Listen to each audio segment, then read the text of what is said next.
السلام علیکم. اب تو ججز نے بھی خط لکھ دیے ہیں کہ وہ انڈر پریشر ہیں، ان پہ اثر رسوخ استعمال کیا جا رہا ہے. یہ میرے خیال میں ہمیں اپنے ججز کے ساتھ کھڑے ہونا چاہیے جنہوں نے یہ بڑا دلیری کا فیصلہ کیا، اور ہم امید رکھتے ہیں کہ سارے جب سب انکار کر دیں گے اور یہ فیصلہ کریں گے کہ ہم نے پاکستانیوں کو، اپنے لوگوں کو انصاف دینا ہے اور اسی پہ قائم رہنا ہے، تو میرے خیال میں پاکستان صحیح سمت پہ چل پڑے گا. اور جو عمران خان تحریک انصاف کی بات کرتے ہیں، وہ یہی کہتے ہیں، ہمیشہ سے کہہ رہے ہیں، اور آپ کو سب کو پتہ ہے کہ وہ یہ کہتے ہیں کہ جب تک انصاف دینے والی عدلیہ ہماری مضبوط نہیں ہوگی تو لوگ پاکستان میں خوف میں رہیں گے.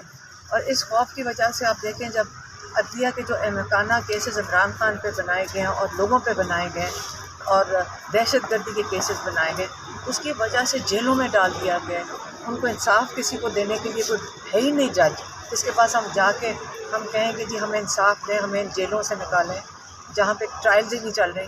تو اگر ایک دفعہ ججز کھڑے ہو کے ہمیں پاکستانیوں کو انصاف دینا شروع کرتے ہیں، یقین کریں ساری دنیا سے لوگ واپس آنا شروع ہو جائیں گے. جو پاکستانی 20 لاکھ پچھلے 2 سال میں چھوڑ کے گئے تو یہ یہاں کی یہ معیشت کی وجہ سے نہیں چھوڑ کے گئے، ان کو اس خوف سے گئے کہ یہاں پہ انصاف نہیں مل رہا، اور اگر ہمیں کوئی مشکل میں آئیں گے تو ہمیں انصاف نہیں ملے گا. تو یہ تو اتنی خوشائن چیز ہے کہ آپ سوچ نہیں سکتے رات سے ہم سب کتنے خوش ہیں. اور یہ بھی ہے، امید رکھتے ہیں کہ جسٹس عامر فاروق، ہم امید رکھتے ہیں کہ وہ اپنے ججز سے سیکھیں اور حوصلہ لیں، اور یہ جو احمقانہ کیسز سن رہے ہیں جن کی کنوکشن اوور ٹرن کرنی چاہیے، جس میں ججز خود کہہ رہے ہیں کہ یہ احمقانہ کیس ہے. آپ سنیں کورٹ میں آ کے وہ ججز خود، ان کو سمجھ نہیں آ رہی کہ یہ کیس کو چلائیں کیسے آگے. تو جو بھی خلائی مخلوق ان کو پریشر ڈال رہی ہے، آپ اس کو چھوڑیں اور صرف یہ سوچیں کہ اپنی بھی عزت رکھیں، پاکستانیوں کو انصاف دینے کے اوپر قائم ہو جائیں، اور ساری پاکستانی قوم ان کے ساتھ کھڑی ہوئے. اچھا، آپ کے بھائی کے حوالے سے انہوں نے خط میں لکھا ہے کہ ان کے سیاسی کیسز جو ہیں اس کی وجہ سے اثر انداز ہوتے رہے ہیں، تو کیا لگتا ہے ریلیف مل سکتا ہے اب یہ چیزیں جب واضح ہو گئی ہیں تو؟ دیکھیں، یہ اللہ کا کرنا ہے. جب اتنا پریشر ہے، پورا قوم اتنی پریشر میں رہی ہے، یہ کوئی اللہ نے پاکستان کے اوپر میرے خیال میں ہم سب پاکستانیوں کی دعاؤں کی وجہ سے، لوگوں نے اتنی دعائیں اور توبہ کی ہے کہ ہم سب سے غلطیاں ہوئی، ہم اللہ تعالیٰ ہمیں معاف کرے.